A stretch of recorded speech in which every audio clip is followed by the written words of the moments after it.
नमस्कार, स्वागत है आपका द न्यूज पर। मैं हूं आपके साथ शिप्रा सैनी। प्रधानमंत्री नरेंद्र मोदी ने अपने मंत्रियों के विभागों का बंटवारा कर दिया है और कई बड़े मंत्रालयों का जिम्मा उन्हीं नेताओं को दिया गया है जो पहले से ही इन मंत्रालयों को संभाल रहे थे। लेकिन जैसे ही ये खबर सामने आई, पूरा विपक्ष बौखला गया और कहीं ना कहीं जो सहयोगी दल है एनडीए में, खासतौर पर जो एनडीए के सहयोगी दल है जेडीयू और टीडीपी को भड़काने की कोशिश जो है वो विपक्ष के जरिए की गई और कहा गया कि झुंझुना जो है वो सरकार ने इन दोनों पार्टियों के नेताओं को, मंत्रियों को पकड़ा दिया है जो मंत्रालय इन्हें दिए गए हैं। और इसी पूरे मामले को लेकर अब शिवसेना उद्धव गुट के जो विधायक हैं आदित्य ठाकरे, उनका बड़ा बयान सामने आया है। आदित्य ठाकरे भी संजय राउत और तमाम विपक्षी दलों की भाषा ही बोल रहे हैं। आदित्य ठाकरे ने कहा कि बिहार हो या आंध्र प्रदेश, जो स्पेशल पैकेज का वादा किया गया होगा वो पहले ही ले ले। तो ये कहीं ना कहीं एक भड़काऊ बयान जो है वो आदित्य ठाकरे की ओर से दिया गया है। ठीक वैसे ही जैसे बयान संजय राउत से लेकर आम आदमी पार्टी के संजय सिंह और साथ ही साथ जो आरजेडी के नेता हैं तेजस्वी यादव वो दरअसल कर रहे हैं, अब वही बयान हुबहू आदित्य ठाकरे ने भी दिया है। और बिहार और आंध्र प्रदेश को जो स्पेशल पैकेज का वादा सरकार ने किया होगा वो पहले ही ले ले, बाद में धोखा मिल सकता है। इस तरह की बातें करके आदित्य ठाकरे जाहिर तौर पर बिहार में जेडीयू के नेता और आंध्र प्रदेश में टीडीपी के नेताओं को भड़काने की ये कोशिश कर रहे हैं।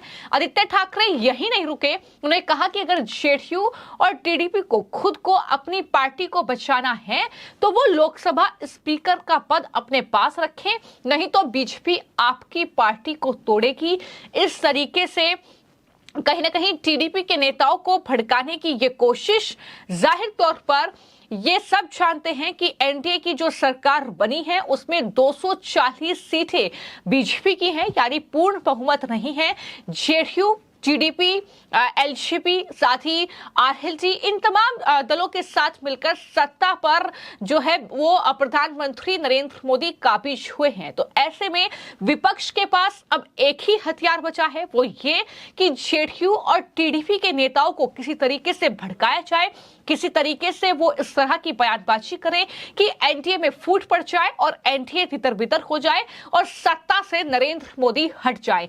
पूरा मकसद यही है और इसी मकसद को ध्यान में रखते हुए लगातार विपक्ष के नेताओं के इस तरह के बयान सामने आ रहे हैं, जहां पर जेडीयू और टीडीपी के नेता कुछ भी नहीं बोल रहे हैं, लेकिन वहीं पर पूरा विपक्ष ऐसा लगता है कि बहुत ज्यादा चिंतित है जेडीयू और टीडीपी को लेकर। ये वही विपक्ष है, याद रखें कि जब जेडीयू के नेता नीतीश कुमार ने इंडी अलायंस का जो एक कहीं ना कहीं उद्देश्य था वो उन्होंने ही साकार किया था।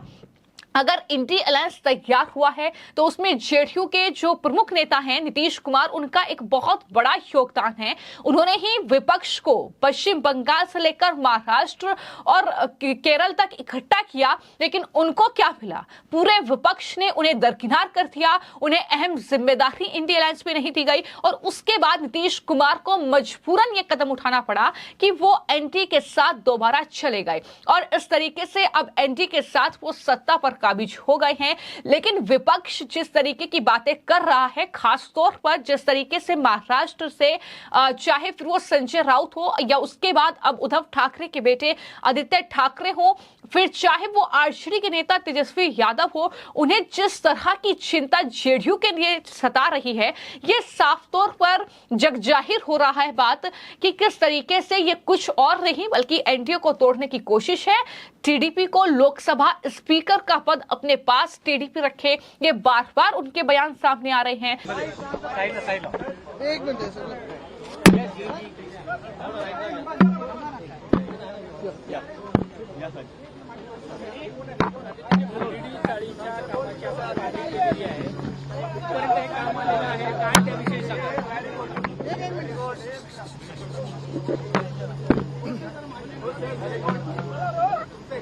थोड़ा ही खाली थोड़ा घूम खाली आदिती, बीडीडी प्रकल्पाची पाहणी केलेली आहे, काय सांगाल? आपल्याला सर्वांना आठवत असेल 1 ऑगस्ट 2021च्या दिवशी आपण हे बीडीडीचं काम सुरू केलं होतं. महाविकास आघाडी सरकारचं काम होतं आणि ते काम आम्ही प्रत्येक महिन्यात येऊन पाहत असतो, पाहणी करत असतो. आता पहिला टप्पा जवळपास पूर्ण होत आलेला आहे. पहिल्या टप्प्यात ज्यांना ज्यांना लॉटरीची घरं मिळालेली आहेत त्यांना कदाचित घरं डिसेंबर किंवा जानेवारीपर्यंत मिळतील. ही वचनपूर्ती आहे, कारण आम्ही सांगितलं होतं त्यावेळी की 3 वर्षात ही घरं पूर्ण होतील. अनेक राजकीय पक्षांनी ह्याच्यात अडथळे निर्माण करण्याचे प्रयत्न केले, अजून देखील करण्याचा प्रयत्न करत आहेत. पण आम्ही तेच सांगतो, काही सूचना असतील ते नक्की सरकारने करायला पाहिजेत. पण जे घटनाबाह्य सरकारमध्ये बसलेत त्यांनी वेग कमी करण्याचा प्रयत्न करू नये. आज देखील इकडचे रहिवासी जे आहेत, स्थानिक रहिवासी जे आहेत, बीडीडीतले असतील, मग आमच्या इकडचे वरळीचे असतील, नामजोशीचे असतील, वडाळ्यातले असतील, हे सगळेच चांगल्या घरांच्या आशेत आहेत. आणि आपण पाहतोय की वरळीत तर इथे डोळ्यासमोर घरं बनत आहेत. कमीत कमी लोक ट्रान्झिट कॅम्पला गेलेली आहेत. नामजोशीला देखील आम्ही काम पाहत असतो, तिथे आता आपण ग्राउंड फ्लोअरपर्यंत आलेलो आहे. असंच बीपीटीचं जे बीडीडी आहे तिथे आम्ही केंद्र सरकारकडे मागणी केली होती, त्या लोकांनी तिथे नाकार दिला होता, तरी देखील आम्ही पाठपुरावा करणार आहोत.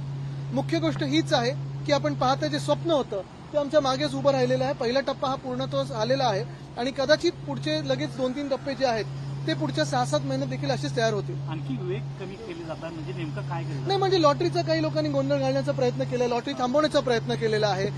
मागण्या काही लोकांनी बदललेल्या आहेत. ज्या काही मागण्या वेगळे सरकार पूर्ण करत असेल नक्की करावं, त्यांच्या क्षमतेने पूर्ण करावं, परंतु वेग कमी करू नये आणि काम जे आहे ते सुरळीत चालू राहील. आणखी एक वचनपूर्ती झालेली आहे आज कोस्टल रोडचं दोन्ही बाजू जे आहेत. हो, पण गंमत अशी आहे की मुख्यमंत्री आणि 2 म्हणजे घटनाबाह्य मुख्यमंत्री आणि 2 उपमुख्यमंत्री कोस्टल रोडच्या प्रत्येक 500-500 मीटरच्या उद्घाटनाला जायला लागलेले आहेत.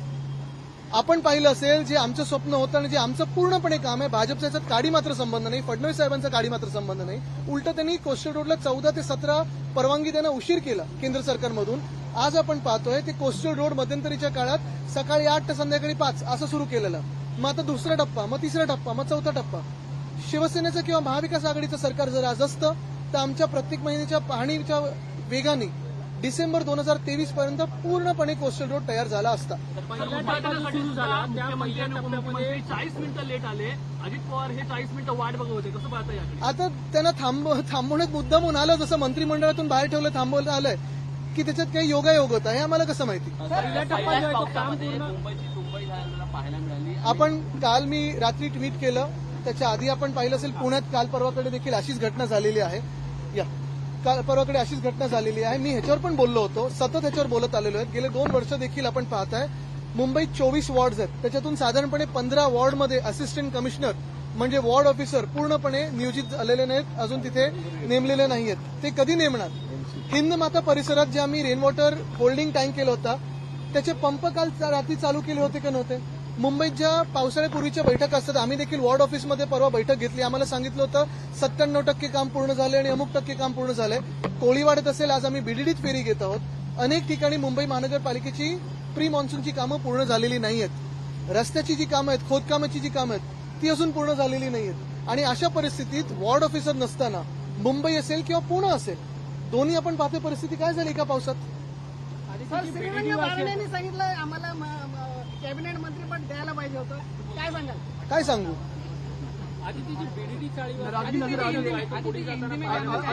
एक मिनिट, ये पूरा करते यहाँ आते.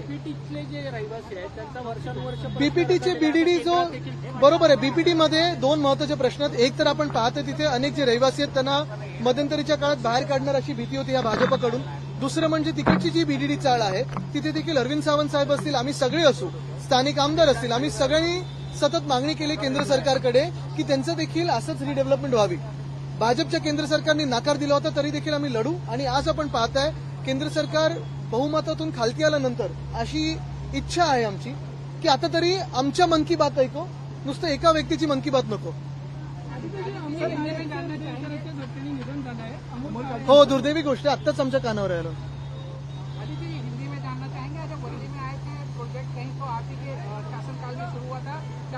बिल्कुल, ये जो बीडीडी का प्रोजेक्ट है, अगर आप देखें तो गए 25 सालों से ये प्रोजेक्ट थोड़ा आगे पीछे हो रहा था. हमारी जब महाविकास आघाड़ी की सरकार बनी तब 1 अगस्त 2021 को हमने ये प्रोजेक्ट शुरू किया. फर्स्ट फेज जो है हमारे पीछे है, लगभग पूरा होने को आया है. दिसंबर या जनवरी तक पहले फेज की जो लॉटरी धारक है उनको चाबियां मिल जाएगी. सर श्रीरंग बालाजी ने कहा है सेकंड मुख्यमंत्री ने आज सेकंड जो फेज है उसका ओपनिंग किया है, क्या करेंगे? मुझे लगता है जोक यही है कि जो हमारे इलीगल सीएम है वो हर 500 मीटर के उद्घाटन के लिए जाते हैं कोस्टल रोड का। ऐसे देखा जाए तो ना उनका कोई इसमें सहभाग था कोस्टल रोड में, ना फडणवीस साहब का था और ना इस सरकार का है। ये पूरा तो करने दीजिए।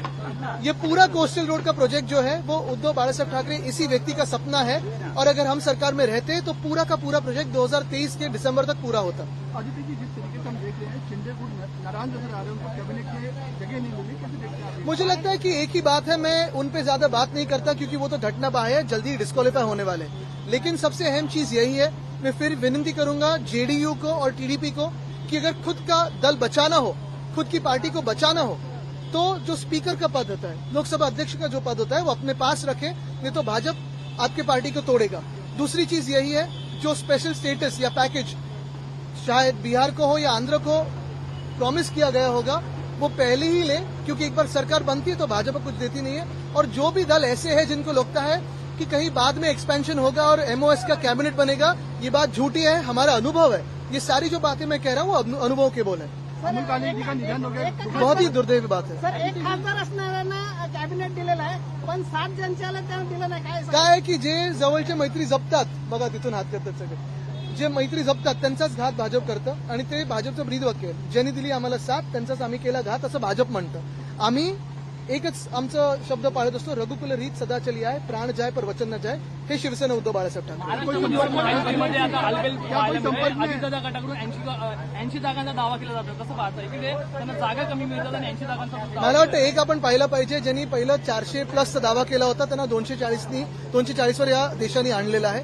महत्वाची गोष्ट हीच आहे, या देशात जनतेच्या मन की बात चालणार, एका व्यक्तीची मन की बात नाही। महाराष्ट्रामध्ये जिस तरीके से महाविकास आघाड़ी ने अच्छी सीट लाई है, महाविकास आघाड़ी जिस तरीके से अच्छी सीट लेके आई, क्या संपर्क में कोई नेता है वापस? बिल्कुल है, लेकिन आप अगर देखें तो जनता हमारे संपर्क में है और ये जनता ने दिखाया है, महाराष्ट्र और उत्तर प्रदेश ने दिखाया है कि इस देश में जो राज चलेगा वो विनम्र पूर्वक चलेगा, कोई मस्ती नहीं दिखा सकता।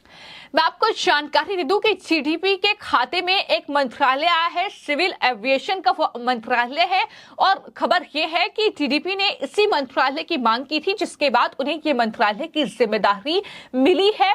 तो इस तरीके से आदित्य ठाकरे लगातार मीडिया से बातचीत कर रहे हैं। हालांकि एकनाथ शिंदे पर ज्यादा बात मैं नहीं करता, ये भी आदित्य ठाकरे कह रहे हैं। सबसे ज्यादा अहम बात यह है कि अगर जेडीयू और टीडीपी को खुद को और अपनी पार्टी को बचाना हो तो वो लोकसभा स्पीकर का पद अपने पास रखें, नहीं तो बीजेपी आपकी पार्टी को तोड़ेगी। बिहार हो या आंध्र प्रदेश हो, जो स्पेशल पैकेज का वादा किया गया होगा वो पहले ही ले लें, नहीं तो एक बार फिर सरकार बनती है तो बीजेपी कुछ नहीं देती। ये सारी जो बातें हैं वो आदित्य ठाकरे की ओर से कही गई हैं और उन्होंने कहा कि मैं अनुभव के आधार पर यह कह रहा हूं। केंद्र में एनडीए सरकार के गठन में किंगमेकर के रूप में जो तेलुगु देशम पार्टी के केंद्रीय मंत्रिमंडल में शामिल हैं और 12 जून को टीडीपी सुप्रीमो एन चंद्रबाबू नायडू ने जो है वो मुख्यमंत्री की शपथ, आंध्र प्रदेश के मुख्यमंत्री की शपथ लेंगे।